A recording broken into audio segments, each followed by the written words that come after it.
le propos de cette présentation, c'est de vous donner un état des définitions et des réalisations des unités électriques, et notamment de l'ampère, dans le contexte de la révision du système international d'unités qui a eu lieu donc le 16 novembre 2018 à l'occasion de la 26e conférence générale des poids et mesures. Un nouveau système international d'unités fondé sur la fixation de constantes, dont certaines constantes de la nature, et qui ont été utilisées pour définir les unités que sont le kilogramme, le mètre, la seconde, l'ampère, le kelvin, la mode et le candela. Donc, il n'y a eu que 4 redéfinitions parmi ces 7 unités. Et on va s'intéresser plus particulièrement à la fixation de 2 constantes, la constante de Planck ce soir donc, et la charge élémentaire, qui sont respectivement utilisées pour définir le kilogramme et l'ampère. Alors pourquoi ces 2 constantes? C'est tout simplement que les étalons quantiques qui réalisent les unités électriques sont fondés sur ces 2 constantes de la physique.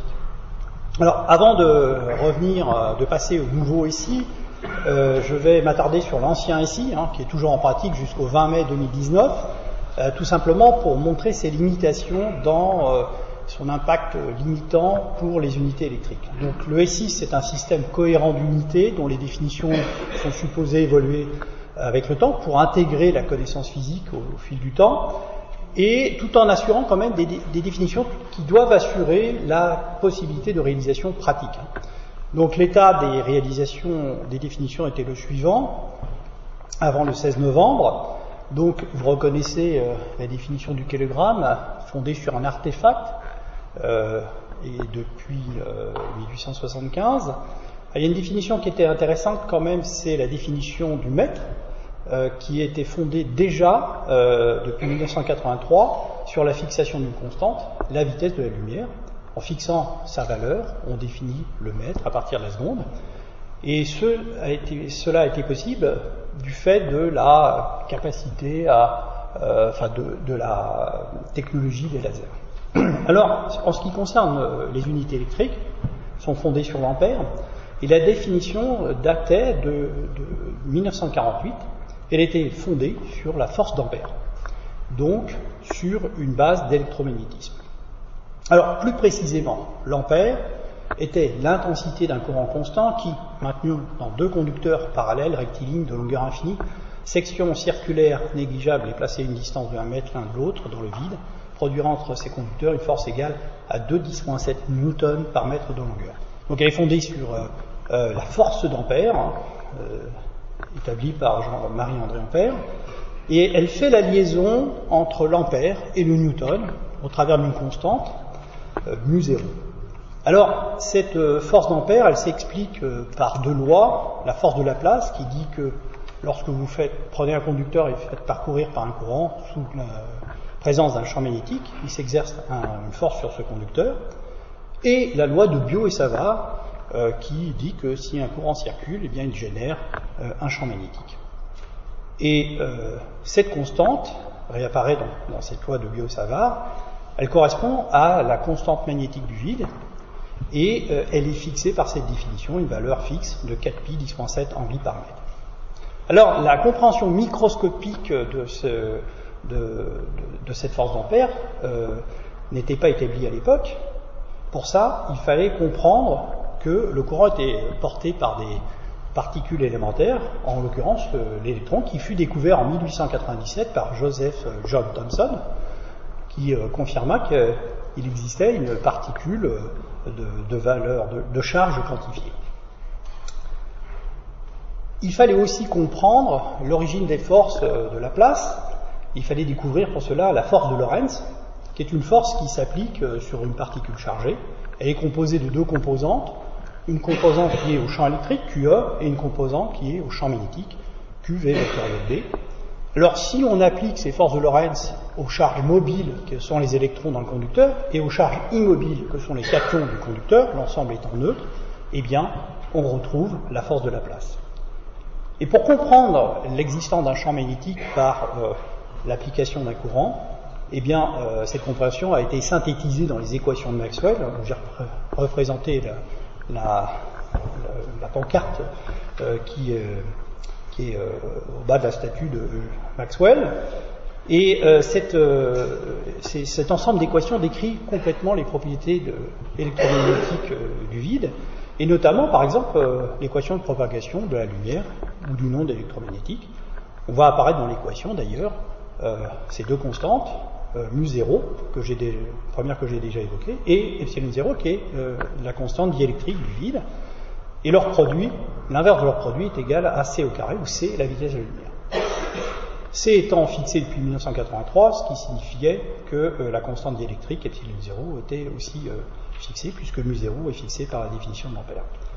Donc en fait, cette définition de l'ampère, elle s'appuie en 1948 sur la reconnaissance que l'on maîtrise la théorie de l'électromagnétisme, et c'est pourquoi on fixe la première constante mu0, la première constante qui a été fixée dans le système international, avant la vitesse de la lumière.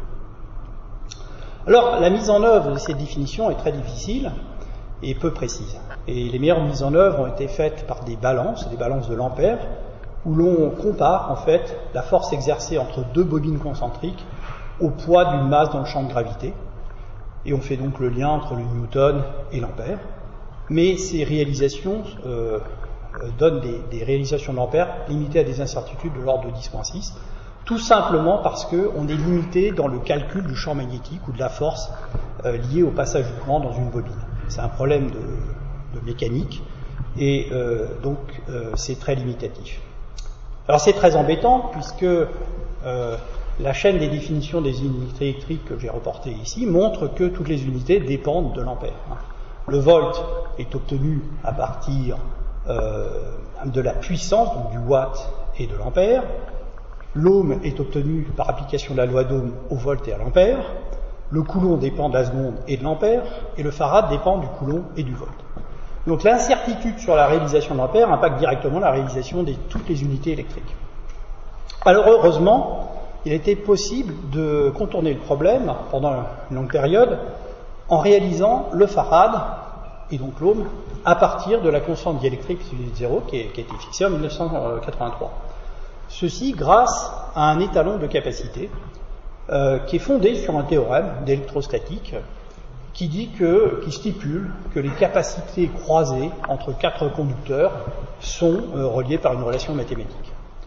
Il est possible de mettre en œuvre cet étalon, et il y en a encore en développement au LNE aujourd'hui, et donc on considère des électrodes symétriques, et dans ce cas-là, la capacité est directement égale à epsilon 0 sur pi, log de 2, fois une longueur. Alors en fait, on fait une variation de longueur pour des raisons techniques, et on génère ainsi un étalon de capacité. Et on peut le réaliser avec une précision en termes de epsilon 0 de quelques 10.8 en valeur relative. Voilà. Alors c'est un tour de force mécanique et humain aussi, puisque les phases de réalisation des électrodes supposent un ponçage manuel pour atteindre des défauts de cylindricité et de rectitude inférieurs à 100 nanomètres. Une fois qu'on a le farad, eh bien on peut réaliser l'ohm, tout simplement en comparant l'impédance de la résistance avec l'impédance de la capacité. RC oméga égale 1, c'est assez simple, et c'est ainsi que la traçabilité réelle de l'unité de résistance a pu se faire dans le passé. Pour ce qui concerne le volt, on peut aussi le réaliser à partir de la constante diélectrique epsilon 0, tout simplement au travers d'une balance du volt, on va comparer le poids d'une masse à une force électrostatique qui est générée au bord d'une capacité, donc on sait étalonnée à partir de epsilon 0, et au bord duquel on applique une forte tension. Donc on réalise le volt ainsi avec une exactitude qui peut être de l'ordre de quelques 10.7. Dans tous les cas, les réalisations des unités électriques sont inévitablement liées, dans ce temps-ci ici, à des expériences électromécaniques, du fait même de la définition électromécanique de l'ampère. Et c'est la raison pour laquelle on avait des limitations. Alors, comme ces expériences très compliquées ne pouvaient pas se faire tous les jours, on conservait en fait les unités. Donc les métrologues étaient des conservateurs, et ainsi, pour l'ohm, était constituée une base nationale de résistance fondée sur un ensemble de résistances de 1 ohm, qui était raccordé de temps en temps par ces moyens, ces expériences très complexes. Et entre-temps, donc, pour établir une valeur qui devenait l'ohm français. Et chaque pays avait son ohm. Voilà. Et donc, évidemment, entre-temps, cet ohm pouvait potentiellement dériver. Il en était du même du volt, qui était conservé par une base de piles Weston, dont le fondement a été établi en 1891. Des références plus modernes ont été mises en œuvre après, mais dans tous les cas, ces bases, effectivement, avaient des limitations du fait de l'instabilité, de la dépendance en température, en pression. Elles étaient absolument non déplaçables. Alors c'était donc une grande limitation, jusqu'à ce que la révolution quantique arrive en métrologie et change profondément la traçabilité des unités électriques. Alors qu'entend-on par révolution quantique?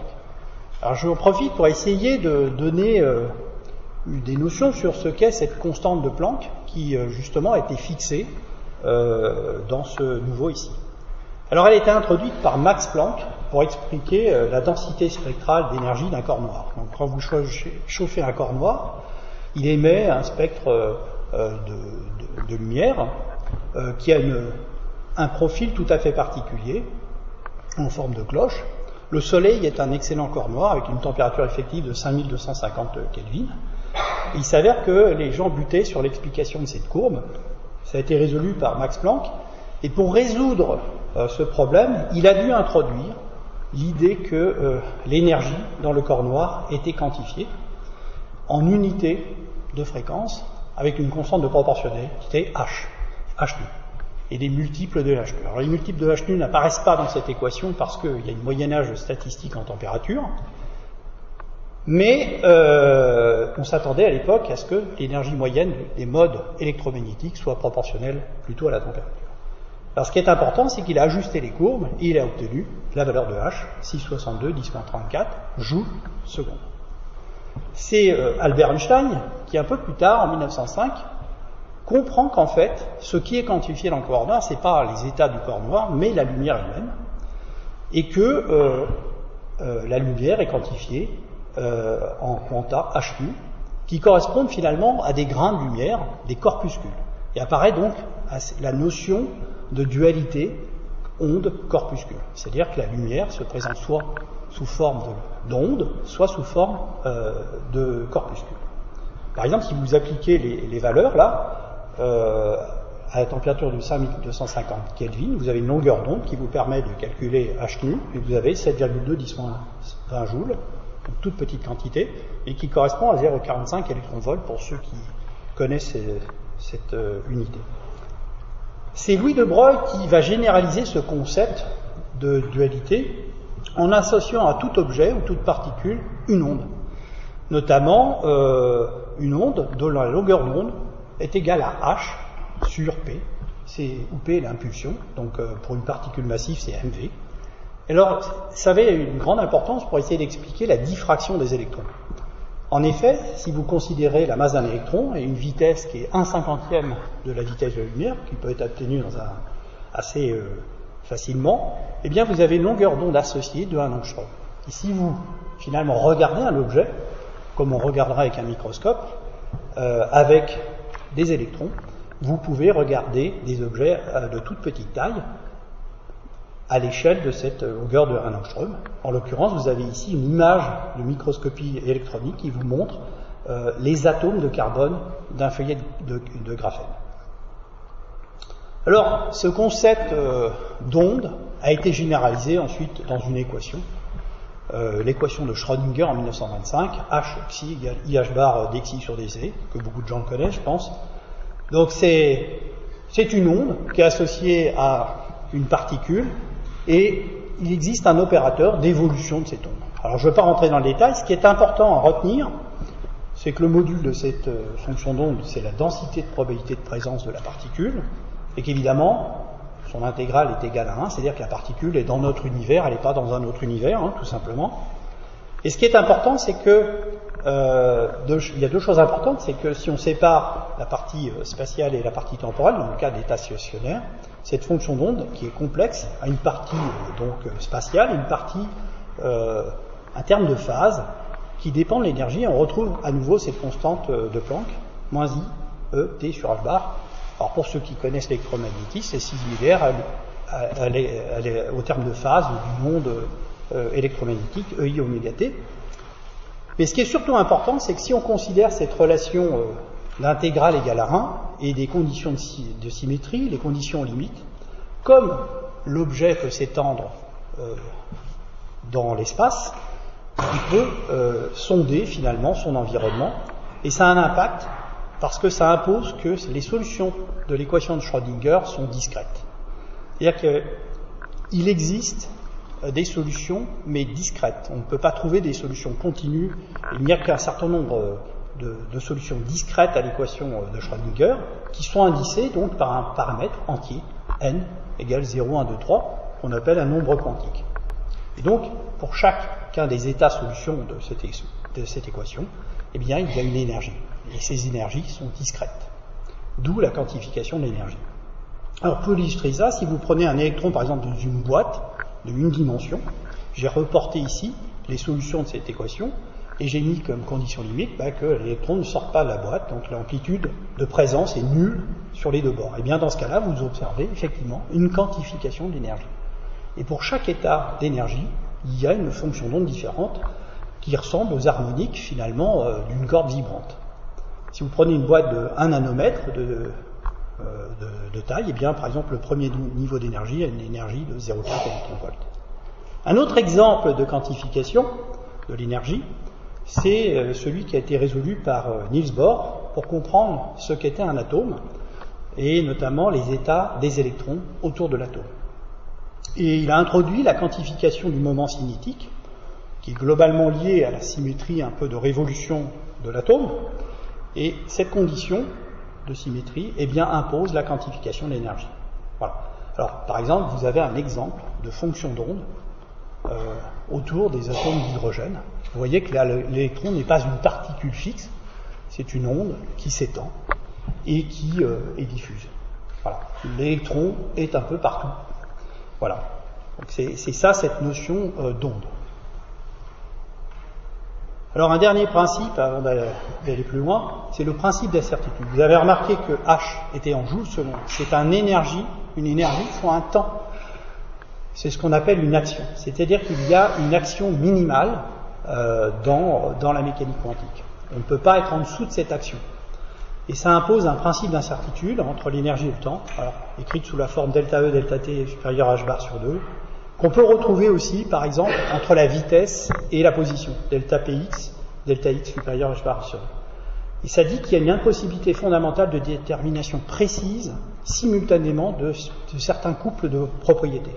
Alors par exemple, si je considère un corpuscule, c'est-à-dire qu'un état où la particule a, disons, une définition corpusculaire au niveau dimensionnel, X très précis, eh bien, son impulsion est imprécise. Elle est en forme d'onde. Si vous avez un paquet d'ondes, eh bien, il y a une extension pour le paquet d'ondes en X et en vitesse. Et si par contre vous avez un caractère très ondulatoire spatialement, eh bien, sa vitesse est parfaitement définie. C'est la dualité, c'est le principe d'incertitude. Donc pour résumer, cette constante H qui intervient en mécanique quantique, c'est le quantum minimal d'action, et aussi elle traduit la quanticité du monde. Si H était égal à 0, le monde serait classique. Alors j'ai introduit ces notions pour comprendre un tout petit peu ce qui se passe après. Alors ensuite, là j'ai considéré des électrons isolés dans des boîtes, un électron.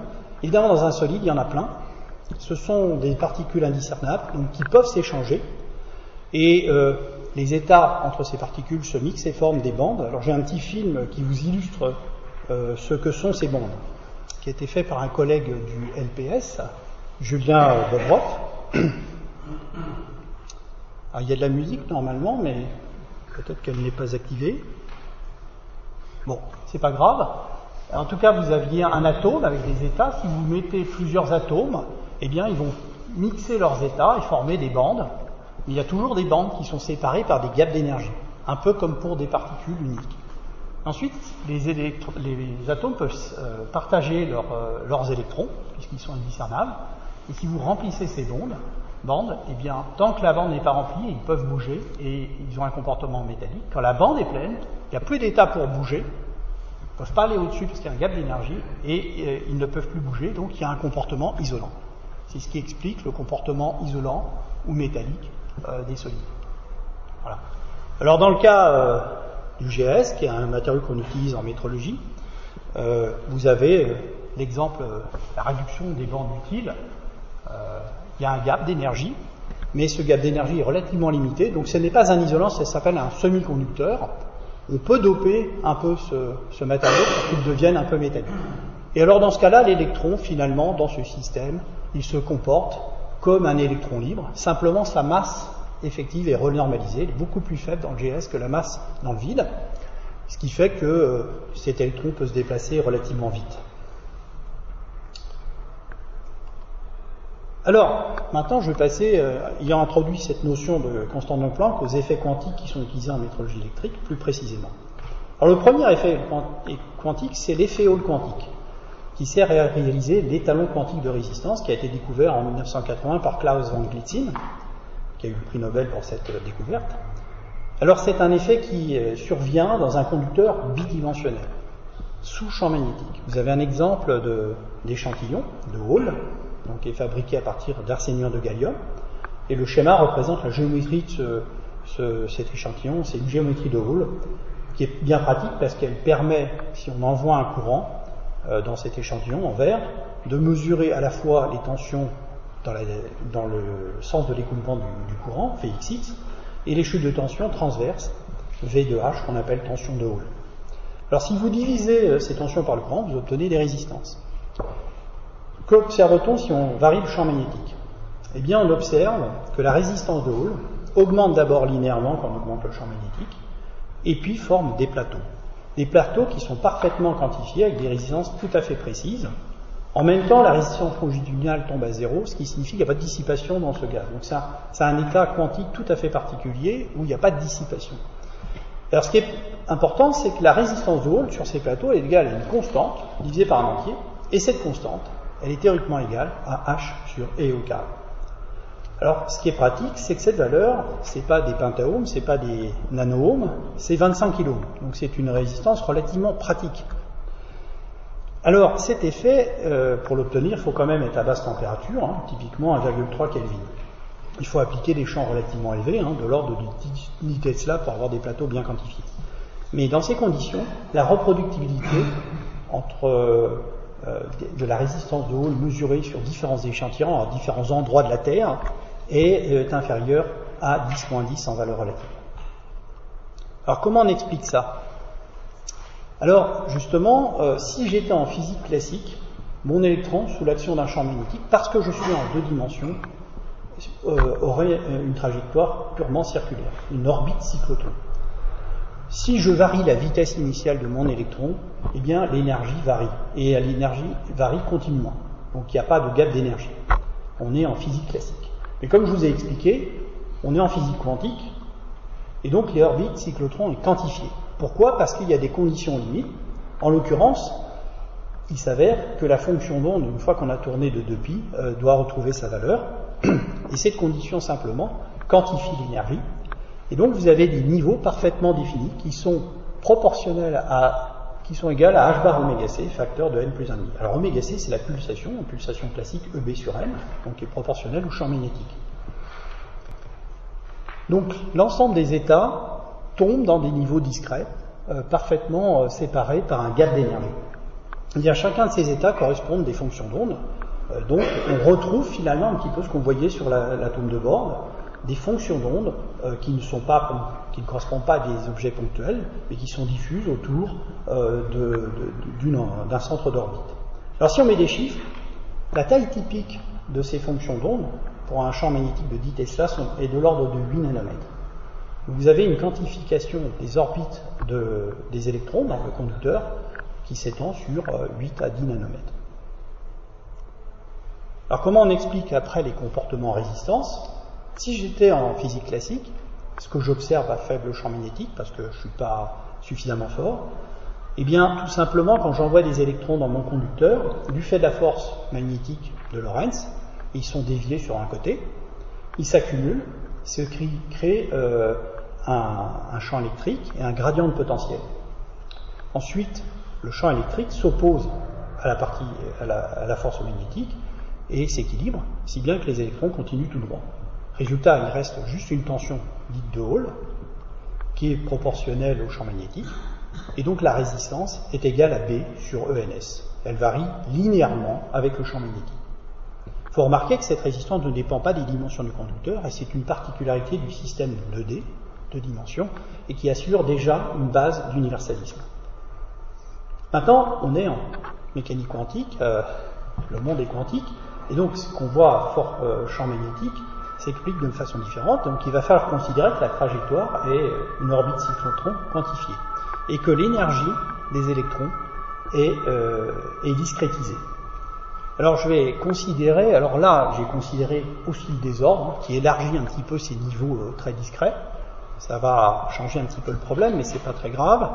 Et je vais me positionner à une énergie qui est entre deux de ces niveaux, au plein milieu.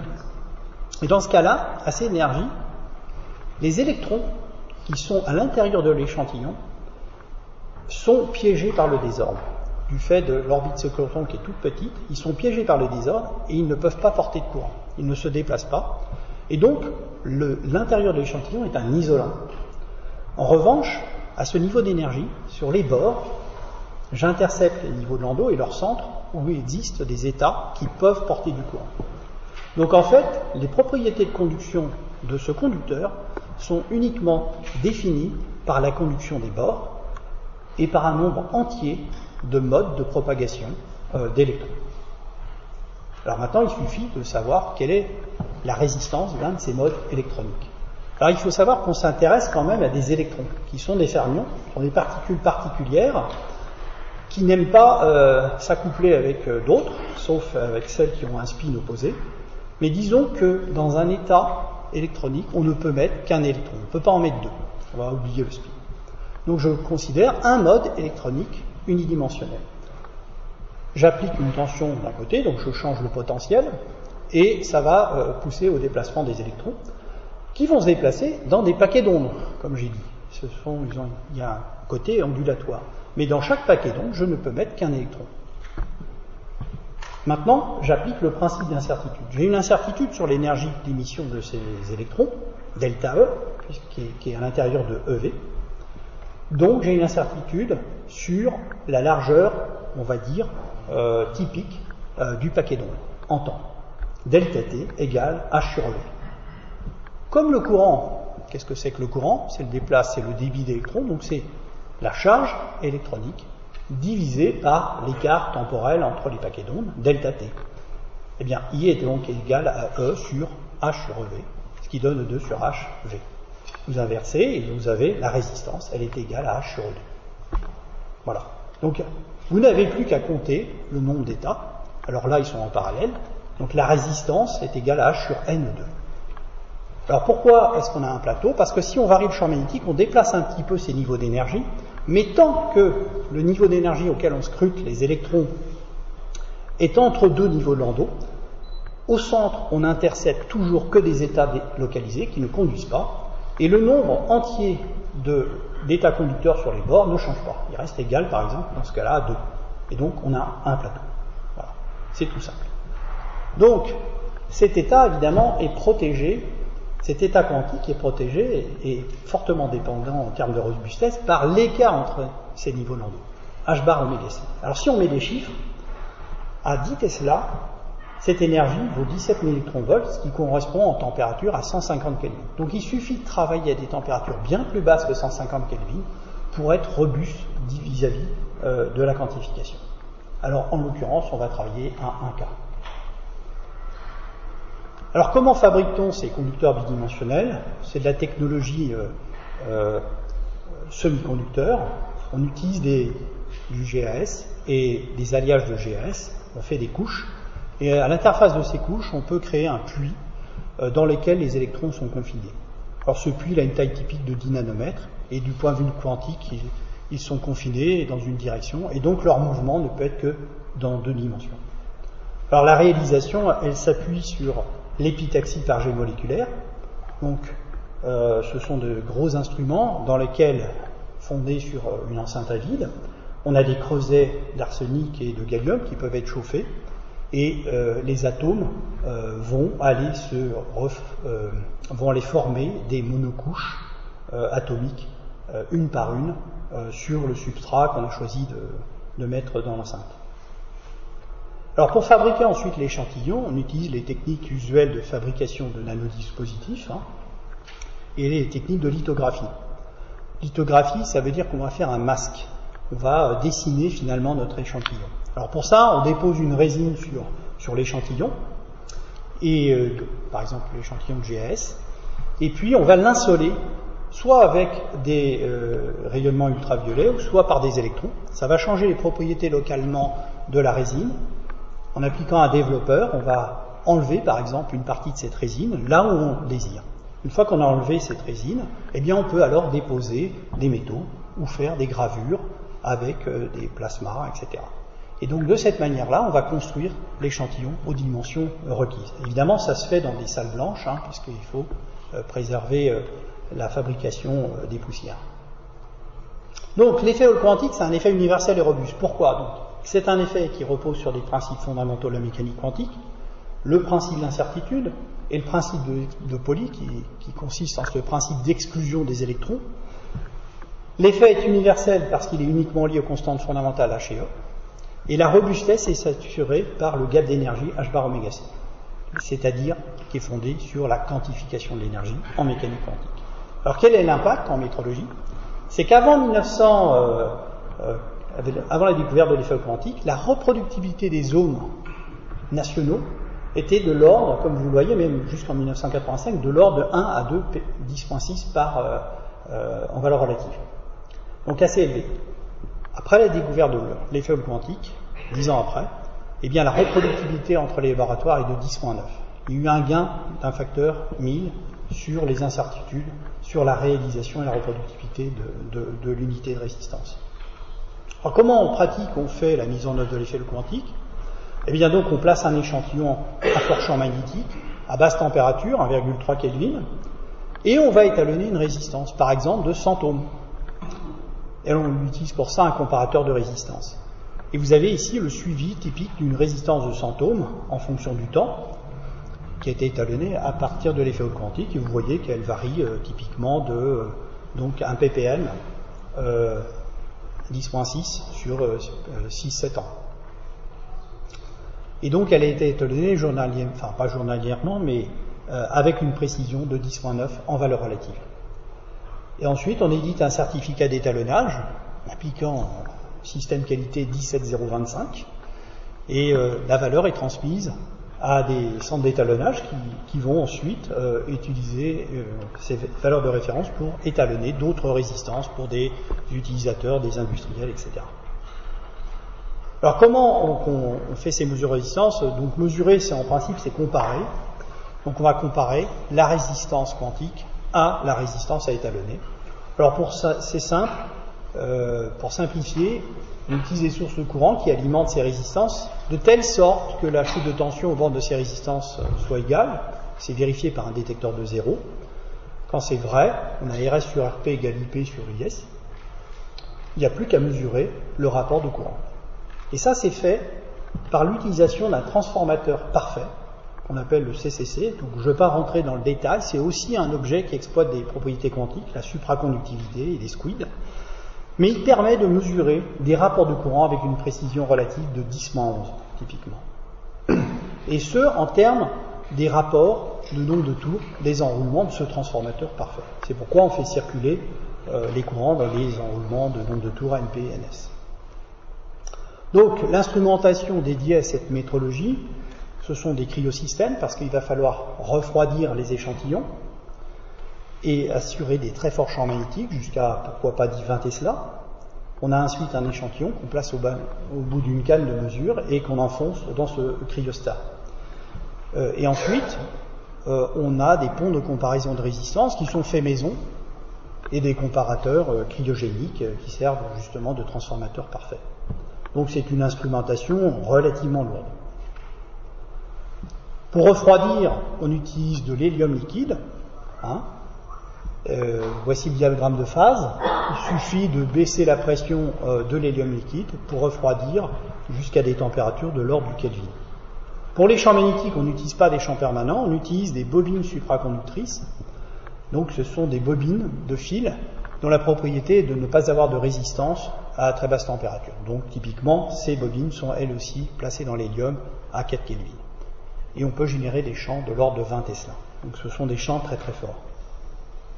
Alors justement, parlons un tout petit peu de supraconductivité. J'ai un petit film à vous montrer. C'est un effet qui a été découvert par Monsieur Ohms à l'occasion des expériences de liquéfaction d'hélium qu'il faisait. C'est découvert en 1911 par la manifestation d'une résistivité nulle du mercure en dessous d'une température critique de 4,2 Kelvin. Donc il y a eu le Nobel pour tout ça. Donc la supraconductivité se manifeste par deux propriétés essentielles, la résistivité nulle à basse température, mais aussi l'effet Messner, qui consiste en l'expulsion du champ magnétique. Alors vous avez souvent vu, je pense, ce genre d'image d'un aimant flottant au-dessus d'une pastille supraconductrice, parce que le supraconducteur va essayer de répulser le champ magnétique. Alors je vous montre un petit film qui a été fait par ma collègue Sophie Georgievich. Donc c'est un petit train avec un moteur supra, on va dire. Donc il incorpore une pastille supraconductrice d'Ibacuo qui refroidit à l'azote, donc c'est un supraconducteur à haute température. Il est placé sur un rail magnétique fait d'aimants. Et vous pouvez, une fois que la plaque est retirée, eh bien ce petit train lévite parfaitement au-dessus de ce rail magnétique du fait de la répulsion du champ magnétique. Je truande un petit peu parce qu'il y a une petite subtilité. Et ce qui est assez remarquable, c'est qu'il n'y a pas de frottement, à l'exception du frottement de l'air. Vous pouvez l'accélérer, comme il est dit. Alors ce qui est remarquable, c'est encore plus magique, c'est à la fin, c'est que vous pouvez relever complètement la table, et vous voyez, il lévite, mais il ne tombe pas, et il n'est pas en contact. Alors ça, c'est parce que c'est un supraconducteur dit de type 2, qui est un peu particulier, qui capte quand même un petit peu de champ magnétique pour s'accrocher au rail, mais tout en ayant la possibilité de l'éviter. Alors comment ça s'explique ?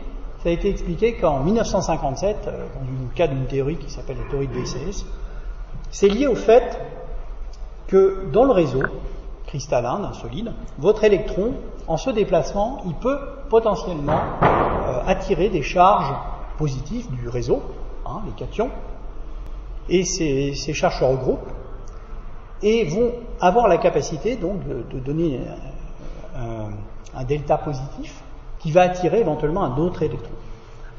Et donc, il va résulter une possibilité d'attraction effective entre deux électrons, qui est médiée donc par les modes de vibration du réseau cristallin. Alors ça, c'est assez dramatique, parce que si vous considérez donc à haute température votre système, les électrons occupent des états, quantifiés, comme j'ai dit, dans des bandes, mais si vous baissez la température et que vous rentrez dans ce mécanisme d'attraction, eh bien, les électrons s'apparient et forment des paires dites de Cooper qui condensent dans le même niveau d'énergie. Donc elles sont toutes au même niveau d'énergie et en plus s'ouvre un gap d'énergie qui sépare ces paires de Cooper des électrons, des autres électrons. Et donc elles sont protégées par ce gap d'énergie. En fait, toutes ces paires de Cooper se partagent entre elles, en fait, et forment une seule fonction d'onde. C'est la même fonction d'onde pour tout le monde. Et elle a la particularité d'être très simple. Il y a une amplitude et il y a une phase. Et cette phase, elle est constante. Elle ne dépend pas de la paire de Cooper et elle est constante sur le matériau. Et donc cette phase, et cette rigidité de phase, d'ailleurs, protège contre l'effet de Messner, c'est-à-dire que l'application d'un champ magnétique aurait tendance à vouloir modifier cette phase, mais comme tous les électrons, toutes les paires de Cooper vont se mettre ensemble pour résister et assurer la rigidité de phase, elles vont expulser le champ magnétique. Et il n'y a pas de résistivité parce que ces paires de Cooper sont séparées finalement des autres électrons qui, eux, pourraient se déplacer de façon résistante. Alors c'est important de comprendre cette fonction d'onde pour expliquer l'effet Josephson, qui est à l'origine de l'étalon quantique de tension, découvert en 62 par Josephson. Donc c'est un effet qui survient entre deux supraconducteurs séparés par une jonction isolante et irradiés par un signal radiofréquence. Alors, si vous n'irradiez pas la jonction, finalement, la séparation entre les deux supraconducteurs étant très faible, tout l'ensemble se considère comme un supraconducteur. Et donc, il y a la possibilité d'un courant continu sans tension. C'est un état non dissipatif. Vous avez la possibilité de circulation d'un courant sans tension. Vous avez une marge de tension nulle. Maintenant, si vous irradiez le réseau avec une hyperfréquence, apparaissent d'autres marges de tension à des valeurs finies. Et ces valeurs sont un entier fois une constante, alors moins 1, fois la fréquence d'irradiation. Ce sont des marges dites de Shapiro. Et ce qui est important, c'est que cette constante, elle est égale à 2E sur H. Alors si vous mettez les chiffres, alors je me suis trompé sur les échelles, mais pour 70 GHz, vous avez 150 microvolts. Alors en fait, là, c'est pas des microvolts, c'est des volts, parce que ce que je vous ai montré, c'est la mise en série de plusieurs jonctions. Donc, ce qui est important à savoir, c'est que la reproductivité de ces faits a été testée avec des incertitudes inférieures à 10 puissance moins 16. C'est l'effet le plus reproductible qui existe, et il est évidemment au bénéfice de la métrologie. Alors, comment ça s'explique? Si vous n'avez pas de tension nulle, vous avez vos deux fonctions d'onde de part et d'autre du supraconducteur, et elles vont se recombiner au milieu un petit peu, se croiser, et tout va se comporter comme un seul supraconducteur. Le courant, alors je ne vous explique pas pourquoi, il est égal justement au sinus de l'écart des phases de ces fonctions d'onde. Il va, à tension nulle, y avoir, puisqu'il y a une différence de phase, un courant continu. Bon, très bien. Et c'est ce qui explique cette courbe. Maintenant, si vous appliquez une tension continue, alors je vous avais expliqué que l'équation de Schrödinger avait une partie en phase qui était exponentielle moins IET sur H bar, donc elle dépend de l'énergie. Donc en appliquant une tension, vous changez cette énergie, donc vous changez ce terme de phase proportionnellement au temps et donc à la tension. Et donc si vous mettez ça dans le sinus, vous voyez que vous avez un courant alternatif. Ça ne nous intéresse pas particulièrement, il faut remarquer qu'il est quand même relié, sa fréquence est reliée à la tension. Maintenant, pour des raisons pratiques, puisqu'on ne peut pas capturer ce courant, on réapplique un signal alternatif, hyperfréquence, qui est modélisé ici par cette tension supplémentaire, qui s'ajoute dans ce terme de phase, et si vous le rentrez dans ce sinus, eh bien, d'un seul coup, apparaissent des composantes continues de courant. Donc vous avez des marches de tension pour des gammes de courant continu, à des tensions reliées à la fréquence, selon cette formule, qui explique parfaitement l'observation de l'expérience. Alors, en pratique, justement, je vous ai dit 70 gigas, 150 microvolts, donc c'est pas beaucoup. Donc les métrologues ont mis en série des milliers de jonctions, donc on fabriquait des échantillons dans lesquels, par exemple, il y a 14 000 jonctions dans ce cas-là, et on peut atteindre, par exemple, 10 volts, avec des fréquences de l'ordre de 70 gigas. Donc c'est beaucoup plus pratique pour faire des étalonnages. Et vous avez un exemple ici d'étalonnage d'une référence de tension à diode Zener au fil du temps, et vous voyez là aussi qu'elle varie d'environ 1 ppm, c'est-à-dire à 10-6 sur 5-6 ans. Alors évidemment, cet échantillon, cet effet est fondé sur un effet quantique, donc il faut quand même être à basse température, en dessous de la température critique du supraconducteur, typiquement à 4 Kelvin, donc dans l'hélium encore une fois. Donc voilà l'amélioration liée à cet effet quantique. On conservait le volt avec des piles à effet Weston, donc la reproductibilité des réalisations de volt était de l'ordre de 10.6, et avec l'apparition des réseaux de jonction, eh bien effectivement on est passé à 10.9 et plutôt même aujourd'hui à 10.10 voire 10.11. D'ailleurs le point du LNE qui se compare au BIPM a une incertitude invisible, on est à 2.10.11 je crois du BIPM. Donc, quelle était la situation juste avant la révision du SI? Donc, on avait une résistance qui pouvait être réalisée par un effet Hall quantique, avec une grande reproductibilité, un volt avec l'effet Josephson. Évidemment, en appliquant la loi d'Ohm, V sur R égale I, on pouvait réaliser l'ampère. Mais, si vous vouliez exprimer ces résistances en unité SI, vous deviez donc étalonner, en fait, ces constantes RK et KJ, parce que la métrologie et le SI anciens n'adoptaient pas la physique quantique, ne considéraient pas que c'était quelque chose à intégrer. Il y avait éventuellement des doutes sur ces relations théoriques. Et donc ces constantes étaient étalonnées, et elles étaient étalonnées par exemple avec l'étalon calculable de capacité, ou la balance du volt, et évidemment avec des incertitudes beaucoup plus larges, de l'ordre de 10.7, parce que ces expériences sont des expériences de mécanique difficiles à mettre en œuvre. Donc, les constantes H et E apportent universalité et reproductibilité, mais les définitions du SI, liées notamment à la définition d'Ampère électromécanique, entachent les constantes RK et KJ de larges incertitudes. Cela dit, en 1990, il y a quand même eu une recommandation pour utiliser l'effet Josephson et l'effet quantique pour représenter respectivement le volt et l'ohm. J'ai dit représenter, parce qu'il a été mis en place un artifice. Pour bénéficier finalement de la reproductibilité de ces effets quantiques et pour éviter ces incertitudes catastrophiques, des valeurs conventionnellement vraies ont été attribuées à RK et KJ, qu'on a appelé RK90 et KJ90 parce que ça a été fait en 1990. Ça a permis d'avoir de la cohérence entre les réalisations de tous les laboratoires, mais ce sont des représentations du volt et de l'ohm et non pas des réalisations en unité ici. Donc quelque part, le système fonctionnait avec des unités électriques hors SI, ce qui était un petit peu un problème. Bon, un problème lorsqu'on cherchait des incertitudes inférieures à 10.7. Donc, le nouveau ici a solutionné ce problème avec une nouvelle définition d'Ampère fondée sur la charge élémentaire. On a fixé la constante de Planck et la charge élémentaire avec une valeur exprimée en coulomb, donc en ampères secondes. Alors, qu'est-ce que ça change?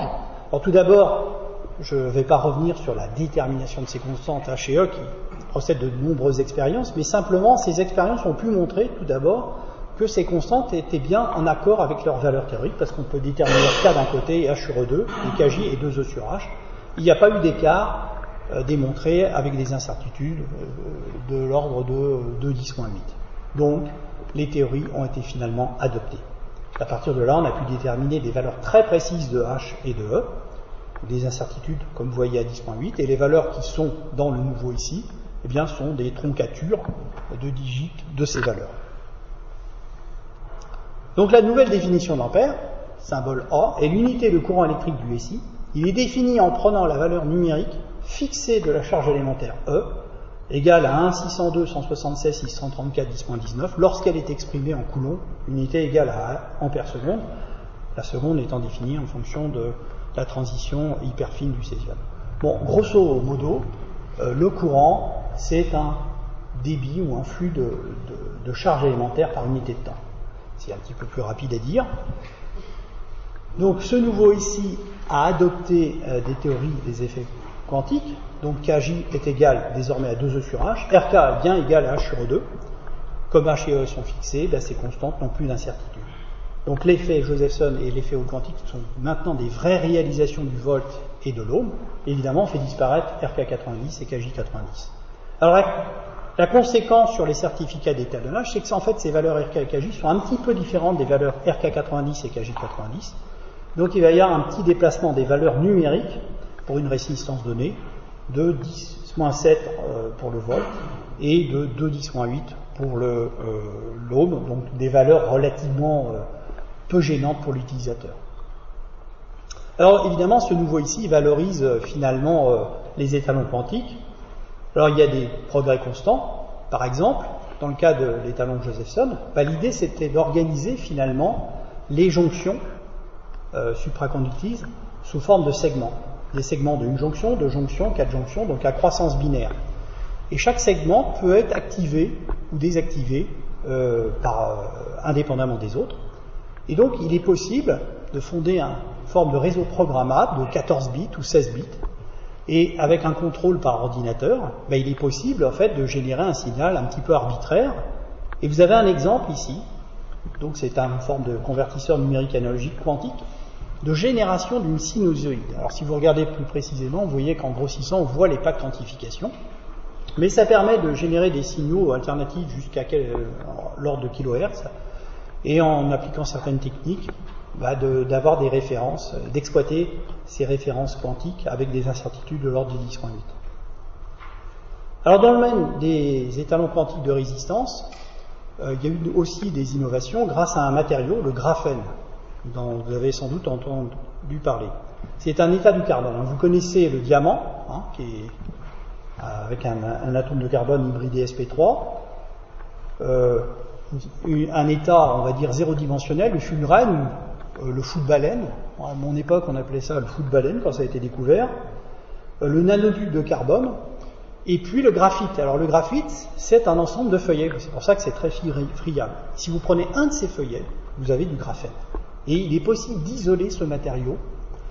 Et je reporte cette nouvelle, à nouveau cette image TEM qui montre que les atomes de carbone sont organisés en nids d'abeilles, formant un réseau nid d'abeilles, mais d'une épaisseur monoatomique. Alors, je ne vais pas rentrer dans le détail de cette physique.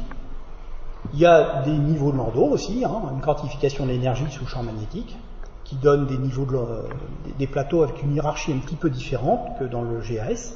Mais surtout, ce qui est important, c'est que ce gap d'énergie dont je vous ai parlé, qui assure la robustesse de l'effet quantique, eh bien, il est très supérieur dans le graphène par rapport à celui dans le GAS. Vous avez la courbe rouge pour le GAS et la courbe bleue pour le graphène, quel que soit le champ, et particulièrement un faible champ.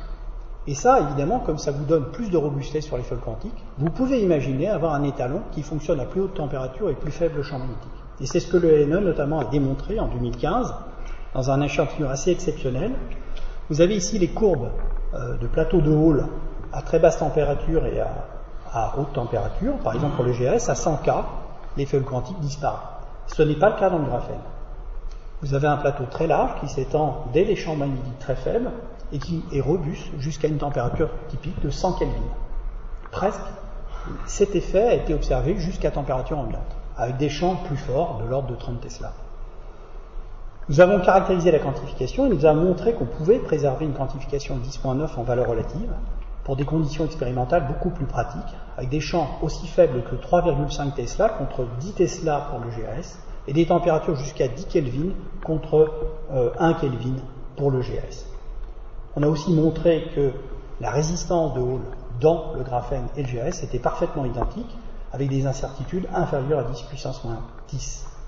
Donc c'est un étalon qui est exact et dont les conditions expérimentales sont plus accessibles, et notamment adaptable à un système cryomagnétique sans hélium liquide, donc avec des températures supérieures à 4 Kelvin au-dessus de l'hélium liquide.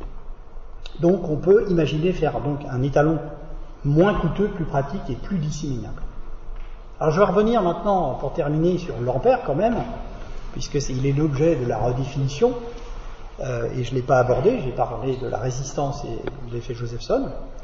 Donc un flux de charge élémentaire par unité de temps.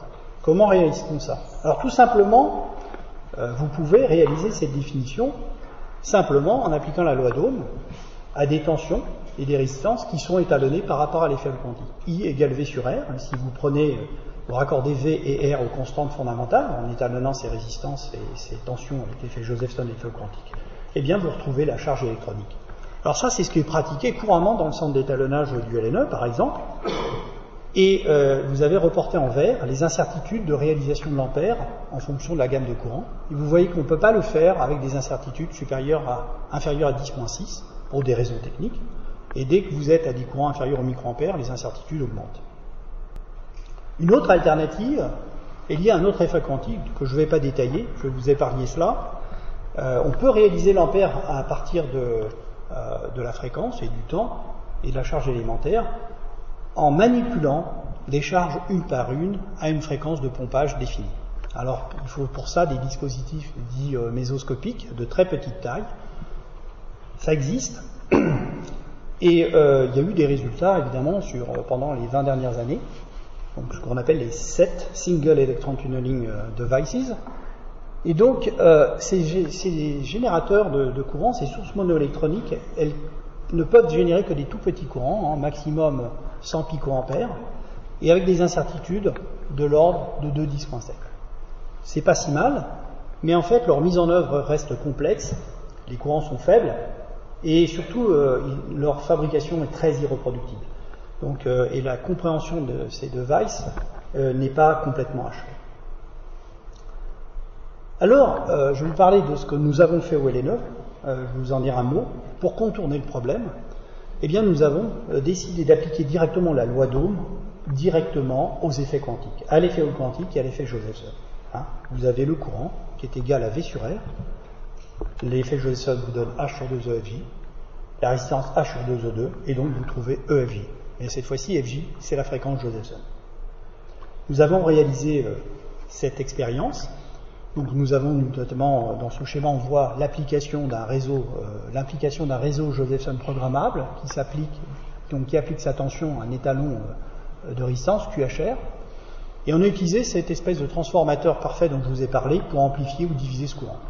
Et donc nous avons pu générer des courants de 1 mA, typiquement, donc de large courant cette fois-ci. Et nous avons vérifié l'exactitude en termes de cette définition EF avec une incertitude de 10.8, ce qui est reporté ici dans la gamme du milliampère. Donc ça met en œuvre 3 dispositifs quantiques, le réseau Josephson, l'effet Hall quantique et le transformateur parfait. Donc c'est une expérience assez complexe. Et voici l'état maintenant des lieux de la réalisation de l'ampère, où sont reportées les performances de ce générateur quantique PQCG, qui permet de réaliser l'ampère avec une incertitude de 10.8 dans la gamme de 1 microampère jusqu'à 10 milliampères. Et vous voyez que il y a un gain de 2 ordres de grandeur, et ce sont des courants très pratiques à transférer au centre d'étalonnage. Donc globalement, il y a eu de grandes améliorations dans la traçabilité du courant sur les dernières années. On a pu d'ailleurs étalonner des ampèremètres. Vous avez le report ici d'un multimètre assez connu en métrologie, que nous avons pu étalonner avec très grande précision. Voilà. Alors, quelques mots sur d'autres applications des étalons quantiques. Jusqu'à présent, je vous ai montré qu'elles pouvaient générer des tensions, des résistances, du courant. On peut combiner maintenant ces étalons quantiques pour aller plus loin. Alors, une des applications, c'est le kilogramme quantique, ou balance de Kilball. Alors, je ne veux pas revenir dessus, mon collègue Mathieu Thomas l'a présenté la dernière présentation, justement. C'est une balance qui permet de comparer des puissances mécaniques à des puissances électriques. D'accord ? Bon, c'est la puissance d'une masse se déplaçant à une certaine vitesse dans le champ de gravité, qui est comparée à V2 sur R. Et si vous étalonnez V et R par rapport à l'effet quantique, eh bien, vous reportez les constantes fondamentales dans cette équation, vous avez un lien direct entre la masse et la constante de Planck, mH. Et c'est la raison pour laquelle aussi on fixe la constante de Planck, c'est qu'en fixant maintenant la constante de Planck, on pourra réaliser le kilogramme à partir de H, et donc on va pouvoir éliminer l'artefact conservé au BIPM, le grand K, qui servait jusqu'à présent de référence du kilogramme pour tous les pays. Une autre application, c'est qu'on peut inverser la problématique que j'avais évoquée auparavant, c'est-à-dire on faisait la résistance à partir du farad, et bien maintenant on peut faire le farad à partir de la résistance de Hall en appliquant la même équation. Alors nos collègues de la PTB donc ont réalisé cette expérience de façon très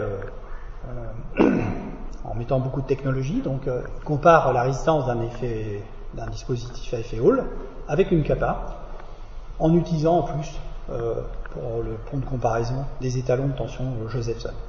Et ça permet de réaliser le farad à partir de HE et de la seconde avec une incertitude relative de 10-8. On peut aussi mesurer des températures avec les étalons quantiques. On se sert du bruit Johnson-Nyquist qui existe aux bornes ce sont des fluctuations de tension aux bornes d'une résistance à une certaine température. Ces fluctuations sont proportionnelles à KT R delta F, car c'est la constante de Boltzmann. Vous voyez que si vous divisez par R, vous avez V2 sur R, c'est une puissance. Et je viens de vous expliquer que la puissance électrique, vous pouvez la raccorder à la constante de Planck et à la seconde. Et donc, on peut réaliser le Kelvin à partir de H, K et de la seconde, avec une incertitude de l'ordre de 3,10 qui est déjà assez performant aujourd'hui. Alors, l'objectif finalement, de tous ces travaux, c'est d'essayer de faire un calibrateur quantique universel qui réaliserait le volt, l'ohm, l'ampère et le farad à partir des constantes H et E uniquement. Ça signifie en fait de combiner les talons de tension Josephson et les talons quantiques de résistance dans un unique système cryogénique. Alors il y a des possibilités maintenant qui sont offertes par la technologie. Premièrement, on peut faire des systèmes cryogéniques assez compacts, sans hélium liquide, qui ont un coût beaucoup plus faible. Deuxièmement, en utilisant l'étalon de résistance en graphène qui est compatible, qui fonctionne avec des champs magnétiques plus faibles, on peut le rendre compatible d'une certaine manière pour fonctionner avec l'étalon de tension Joule-System dans un espace relativement limité. Et grâce à notre générateur quantique du courant, on peut combiner ces deux étalons pour réaliser le courant. Et grâce au pont de dépendance que j'ai mentionné, on peut réaliser le farad. Donc, aujourd'hui, il y a des possibilités de réaliser ce calibrateur quantique universel qui assurera une meilleure dissémination des unités électriques du futur SI. Alors, justement, il y a déjà des dispositifs commerciaux, alors qui ne sont pas le calibrateur, mais il y a déjà des références de tension 10 volts qui fonctionnent pour des applications continues alternatives, qui sont vendues par des compagnies et qui sont équipés de systèmes de cryocooling sans hélium. Il y a eu aussi une tentative de réaliser un étalon quantique autonome de graphène, donc qui n'est pas pour l'instant réellement disponible commercialement. Et puis, je termine avec un dernier slide, c'est qu'en fait, la métrologie quantique continue parce que les effets quantiques, la mécanique quantique s'impose, tout simplement parce que c'est la description du monde qu'on a de mieux pour l'instant. Et il y a de nouveaux effets quantiques qui arrivent. Il y avait l'effet Josephson en 70, l'effet Hall quantique en 80, il y a eu l'effet tunnel électronique que je n'ai pas décrit dans les années 90, le graphène en 2004, et puis il y a en 2014 un nouvel effet Hall quantique, l'effet Hall quantique anormal. Alors lui, c'est un effet incroyable parce que la quantification de la résistance se manifeste sans champ magnétique. Donc là, évidemment, c'est idéal. Malheureusement, pour l'instant, les dispositifs en question sont difficiles à fabriquer et ne fonctionnent qu'à des très très basses températures et pour des courants de fonctionnement très faibles. Et puis, il y a aussi, par exemple, une autre découverte, c'est que le graphène qui est utilisé donc pour l'étalon quantique de résistance, eh bien, on vient de découvrir que si on constituait un sandwich de 2 feuillets de graphène, alors décalé de 1,1 degré, eh bien, la supraconductivité pouvait apparaître dans ce graphène avec des températures critiques assez notables de l'ordre de 2 Kelvin. Donc on pourrait imaginer utiliser le graphène pour réaliser l'effet Josephson et l'effet quantique potentiellement. Donc je voulais terminer là-dessus, et évidemment, tout ce travail que j'ai présenté est réalisé par l'équipe de métrologie quantique qui compte ces personnes, et puis également Alexander qui vient d'arriver dans notre équipe. Et donc j'ai utilisé certains des supports proposés par mes collègues, et notamment les petits films du petit train. Voilà, je vous remercie, et si vous avez des questions, n'hésitez pas.